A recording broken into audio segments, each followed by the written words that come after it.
Hello friends, આજે આપણે ધોરણ 8 વિષય ગણિત વિકાસ મૂલ્યાંકનલક્ષી એસાઇનમેન્ટ 2026ની અંદર સેમેસ્ટર 2માં પ્રશ્ન નંબર 4નું સંપૂર્ણ સોલ્યુશન જોવાના છે। જો વિદ્યાર્થી મિત્રો હજુ સુધી આપણી ચેનલને સબસ્ક્રાઇબ ના કરી હોય તો કરી લેજો, બાજુમાં આવેલા બેલ આઇકન દબાવી દેજો જેથી આવનાર વિડીયો નોટિફિકેશન તમને મળતું રહે। ચાલો આપણે સોલ્યુશન જોઈ લઈએ।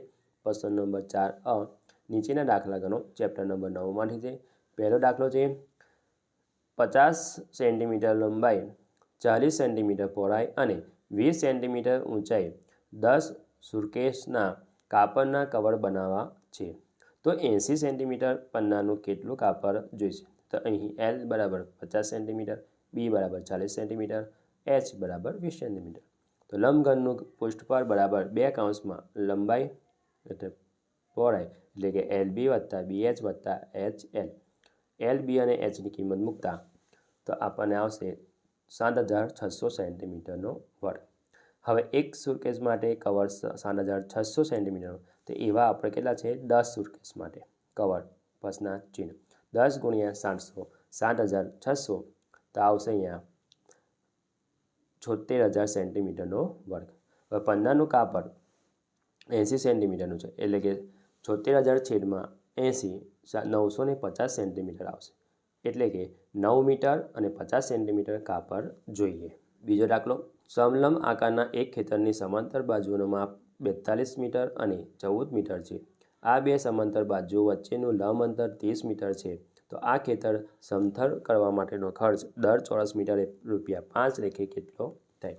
તો વિદ્યાર્થી મિત્રો, અહીં આકૃતિ આપેલ છે કે સમલંબ ચતુષ્કોણ છે એટલે કે સમાંતર બાજુ એટલે કે સમલંબનું ખેતરનું ક્ષેત્રફળનું સૂત્ર થશે 1/2 H ગુણ્યા 2 સમાંતર બાજુનો સરવાળો। તો અહીંયા 1/2 ગુણ્યા 30 ગુણ્યા તો અહીંયા આવશે 42 વત્તા 14, તો થશે અહીંયા 56, અહીંયા 15 થશે, 15 ગુણ્યા 56 કરીશું તો 840 મીટરનો વર્ગ થશે। તો 1 ચોરસ મીટરે ખેતર સમથળ કરવાનો ખર્ચ ₹5 હોય, તો 840 ચોરસ મીટરે ખેતરને સમથળ કરવાનો ખર્ચ ખાલી જગ્યા છે, તો 840 ગુણ્યા 5 થશે અહીંયા ₹4200 થશે।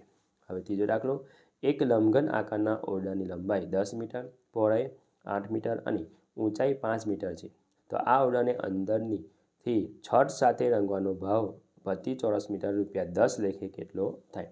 તો અહીંયા L બરાબર 10 મીટર, B બરાબર 8 મીટર અને H બરાબર 5 મીટર।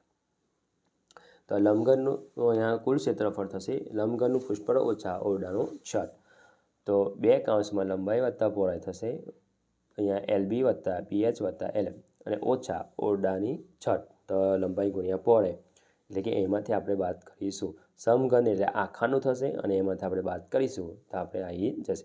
તો LB અને Hની કિંમત મૂકતા તો આપણને અહીંયા L ગુણ્યા B એટલે 10 ગુણ્યા 8 એટલે 80 આવશે, અહીંયા 170 ગુણ્યા 2 થશે ઓછા 80। હવે આવશે 340 ઓછા 80, તો 260 ચોરસ મીટર થશે।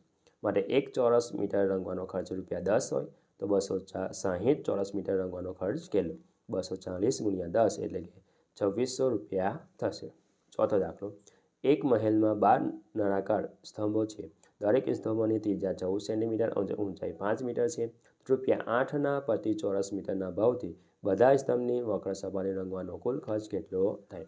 R બરાબર 14 સેન્ટીમીટર એટલે 14/100 મીટર, H બરાબર 5 મીટર, તો નળાકારની વક્ર સપાટીનું ક્ષેત્રફળ સૂત્ર છે 2πRH, તો 2 ગુણ્યા 22/7 ગુણ્યા 14/100 ગુણ્યા 5, તો આ રીતે આપણે સાદુરૂપ આપીશું તો 4.4 મીટરનો વર્ગ આવશે। તો એવા 12 નળાકાર સ્તંભ છે, તો 4.4 ગુણ્યા 12 એટલે થશે 52.8 મીટરનો વર્ગ।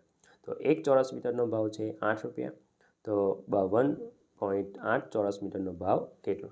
તો 52.8 ગુણ્યા 8 એટલે થશે અહીંયા ₹422.4 થશે।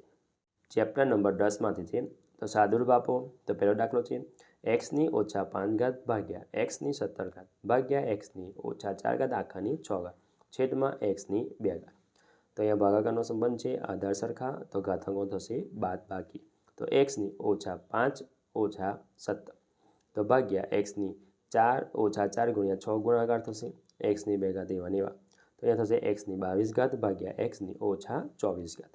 હવે આધાર સરખા ગુણાકાર અહીંયા થશે ભાગાકારનો સંબંધ એટલે બાદબાકી થશે એટલે -22 ઓછા કૌંસમાં -24 એક્સની 2 એવા તો -22 વત્તા 24 થશે અહીંયા તો એક્સની 2 છેદમાં એક્સની 2 આવશે તો એક્સની 2 ઓછા 2 એટલે એક્સની આવશે અહીંયા 0 તો અહીંયા એક્સની 0 એટલે આપણે જવાબ આવશે હંમેશા 1. હવે બીજો દાખલો છે એક્સની ઓછા 5 આખાની 3 ગુણ્યા એક્સની ઓછા 6 આખાની 2 ગુણ્યા એક્સની ઓછા 7 આખાની ઓછા 3 છેદમાં એક્સની 3 તો એક્સની ઓછા 5 ગુણ્યા 2 3 થશે ગુણ્યા એક્સની ઓછા 2 ગુણ્યા 2 તો હવે એક્સની ઓછા 7 ગુણ્યા ઓછા 3 તો એક્સની 3 એવાની તો થશે એક્સની ઓછા 15 ગુણ્યા એક્સની ઓછા 12 ગુણ્યા એક્સની 21 ગુણાકારનો સંબંધ છે એટલે કે થશે ઘાતાંકોનો સરવાળો તો ઓછા એક્સની ઓછા 5 વત્તા ઓછા 12 વત્તા 21 તો આપણે સરવાળા બાદ કરતા તો એક્સની આવશે ઓછા 27 વત્તા 21 એક્સની 3 તો અહીંયા એક્સની ઓછા 3 છેદમાં એક્સની 3 હવે ઓછા 6 છે છેદમાં લઈએ તો એક્સની 6 ગુણ્યા એક્સની 3 આધાર સરખા ઘાતાંકોનો થશે સરવાળો તો એક્સની અહીંયા આવશે 1 આવશે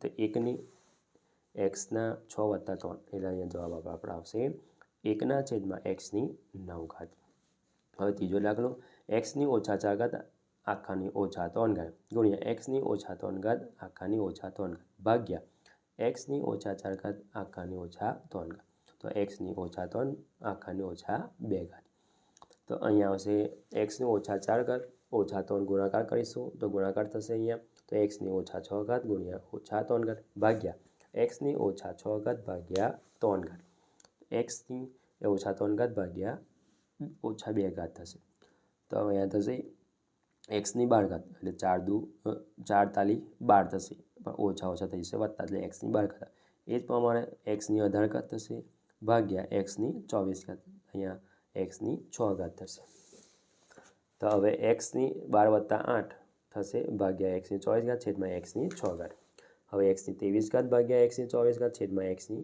6 હવે અહીંયા એક્સની 30 ઓછા 24 છેદમાં એક્સની 6 તો એક્સની 6 છેદમાં એક્સની 6 તો એક્સની 6 ઓછા 6 એટલે એક્સની 0 તો 1 જવાબ આવશે ચોથો એક્સની 12 ગુણ્યા એક્સની ઓછા 3 આખાની ઓછા 2 ગુણ્યા એક્સની 2 આખાની 2 છેદમાં એક્સની ઓછા 3 આખાની 4 ભાગ્યા એક્સની 5 આખાની ઓછા 2 તો એક્સની 12 આવશે અહીંયા ગુણ્યા એક્સની ઓછા 3 ગુણ્યા ઓછા 2 થશે એટલે અહીંયા આવશે આપણે 6 આવશે ઓછા ઓછા વત્તા થઈ જશે ગુણાકાર એક્સની 2 દુ 4 ને ઓછા આવશે અહીંયા પણ એવું જ થશે એક્સની 12 ભાગ્યા એક્સની 10 થશે આધાર સરખા ગુણાકારનો સંબંધ એટલે સરવાળો થશે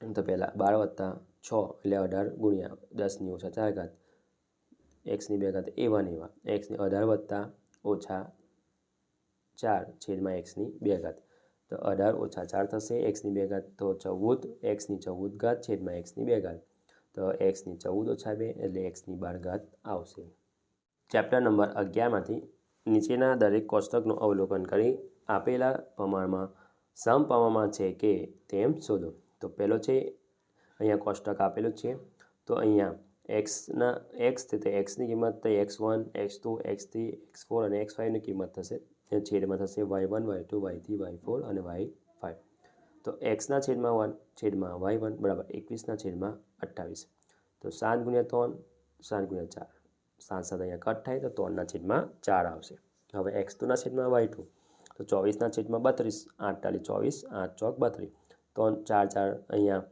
8 8 કટ થશે તો 3 છેદમાં 4 આવશે એ જ રીતે x3 છેદમાં y3 તો 30 છેદમાં 40 મીંડો મીંડો એ કટ થાય તો 3 છેદમાં 4 y4 છેદમાં x4 y4 તો 30 36 છેદમાં 48 તો 12 તારીખ 36 12 ચોક 48 12 કટ થાય તો 3 છેદમાં 4 x5 છેદમાં y5 બરાબર 45 છેદમાં 60 તો 15 ગુણ્યા 3 15 ગુણ્યા 4 15 15 કટ થાય તો 3 છેદમાં 4 આવશે એટલે કે માટે આપેલ સંખ્યાઓ સમપ્રમાણમાં છે અહીંયા બધા જ જવાબ આપણે સરખાઈ જાય તો સમપ્રમાણમાં છે અને ન આવે તો આપેલ સંખ્યા સમપ્રમાણમાં નથી બીજો દાખલો જોઈએ એ જ પ્રમાણે તો તો x1 છેદમાં y1 એટલે 12 છેદમાં 18, 6 દુ 12, 6 તાલી 18, 6 6 કટ થાય તો 2 છેદમાં 3. એ જ રીતે 16 છેદમાં 24, 8 દુ 16, 8 તાલી 24, 2 છેદમાં 3. x3 છેદમાં y3 તો 20 છેદમાં 3, મીંડું કટ થાય તો 2 છેદમાં 3. એ જ રીતે અહીંયા 24 છેદમાં 30 આવશે તો જવાબ આવશે 2 છેદમાં 3. એ જ રીતે અહીંયા 32 છેદમાં 48 તો 16 દુ 32, 16 તાલી 48, 16 16 કટ થાય તો 2 છેદમાં 3. એટલે કે માટે આપેલ સંખ્યાઓ સમપ્રમાણમાં છે. હવે ત્રીજો જોઈ લઈએ તો x1 છેદમાં y1 એટલે 30 છેદમાં 40, મીંડું કટ થાય તો 3 છેદમાં 4. x2 છેદમાં y2 તો 60 છેદમાં 4 તો એ મીંડું કટ થાય તો 6 ભાગ પડે 3 6, 2 દુ 4, 2 કટ થાય તો 3 છેદમાં 2. તો હવે 3 છેદમાં 4 આવે છે ને 3 છેદમાં એમ જ ખબર પડી ગઈ કે હવે સમપ્રમાણમાં નથી. એ જ રીતે આગળ કરવાનું તો x5 છેદમાં y5 50 છેદમાં 20, 25 દુ 50, 25 એકા 25 તો 2 છેદમાં 1 આવે. એટલે માટે આપેલ સંખ્યાઓ સમપ્રમાણમાં નથી. ચોથો જોઈ લઈએ x1 છેદમાં y1 બરાબર 6 છેદમાં 15, 3 દુ 6, 5 તાલી 15 તો 2 છેદમાં 5 આવશે. એ જ પ્રમાણે x2 y2 7 છેદમાં 21, 7 એકા 7, 7 તાલી 7 7 કટ થાય તો 1 છેદમાં 3 એટલે 2 છેદમાં 5 આવે છે અને 1 છેદમાં 3 આવે છે. તો આપેલ સંખ્યાઓ પણ સમપ્રમાણમાં નથી. વિદ્યાર્થી મિત્રો આપણે અહીંયા બધા જ કરવા પડશે ઠેક લગીને જેટલા સંખ્યા આપેલા છે. અહીંયા x5 છેદમાં y5 17 છેદમાં 51 તો 1 છેદમાં 3 આવશે. તો માટે આપેલ સંખ્યાઓ સમપ્રમાણમાં નથી. હવે બીજો નીચેના દાખલા ગણો. પહેલો છે 5 મીટર કાપડની કિંમત રૂપિયા 1595 છે તો 236 મીટર કાપડની કિંમત કેટલી થાય? તો અહીંયા કાપડનું માપ 5 મીટર તો 1595, 236 મીટરના કેટલા? તો આપેલ સંખ્યા શું છે? સમપ્રમાણમાં છે. તો x1 છેદમાં y1 બરાબર x2 છેદમાં y2. અહીંયા x1ની કિંમત થશે 5, x2ની કિંમત થશે 236 અને y1ની થશે 1595, y2 આપણે શોધવાના. x1, x2, y1 અને y2ની કિંમત મૂકતા તો અહીંયા આપણે y2ની કિંમત મળશે. તો આ રીતે આપણે કિંમત આવશે તો 75,284 થશે. માટે કાપડની કિંમત થશે રૂપિયા 75,284 થાય. બીજો 25 કિલોગ્રામ ગોળની કિંમત રૂપિયા 1,375 છે તો 47 કિલોગ્રામ ગોળની કિંમત કેટલી થાય? તો ગોળની કિંમત ગોળ છે અહીંયા 25 કિલોગ્રામ તો અહીંયા થશે ગોળની કિંમત 1,375 તો 47 કિલોગ્રામ ગોળની કિંમત કેટલી? તો આપેલ સંખ્યાઓ સમપ્રમાણમાં છે. તો x1 છેદમાં y1 બરાબર x2 છેદમાં y2. x1 થશે 25 કિલોગ્રામ, x2 થશે 47 કિલોગ્રામ અને y1 થશે 1,375. y2 કિંમત શોધવાની. કિંમત મૂકતા તો y2ની કિંમત આવશે 2,585 રૂપિયા થશે ગોળની કિંમત. ત્રીજો 24 લીટર દૂધના રૂપિયા 1,560 થાય તો 38 લીટર દૂધના કેટલા રૂપિયા થાય? તો અહીંયા દૂધ છે 24 લીટર તો 1,560 થશે અને 38 લીટરના થશે કેટલા? તો માટે આપેલ કિંમત સમપ્રમાણમાં છે. તો x1 છેદમાં y1 છે બરાબર x2 છેદમાં y2.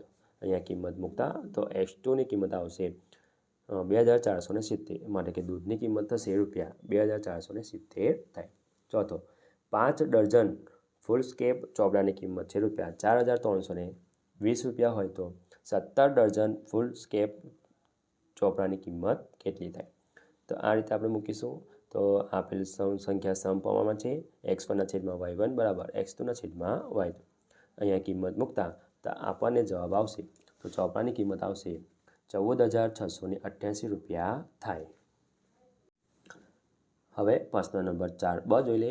નીચેના વિધાન ખરા છે કે ખોટા તે લખવાના છે. તો ચેપ્ટર નંબર 7 મળે છે. તો પહેલું છે 620% બરાબર 120 થાય. તો આ વિધાન કેવું છે? ખરું છે. એ જ રીતે બીજું આવશે ખોટું આવશે, ત્રીજું પણ ખોટું, ચોથું ખરું, પાંચમું ખોટું, છઠ્ઠું આવશે ખરું આવશે અને સાતમું આવશે ખોટું આવશે અને આઠમું આવશે ખરું. એ જ રીતે ચેપ્ટર નંબર 12માંથી જોઈ લઈએ આપણે.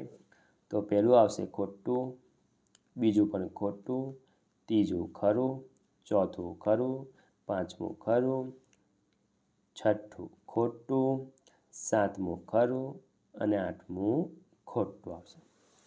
જો વિદ્યાર્થી મિત્રો આપણો વિડીયો ગમ્યો હોય તો લાઈક કરજો, તમારા ફ્રેન્ડ સાથે અચૂકથી શેર કરજો.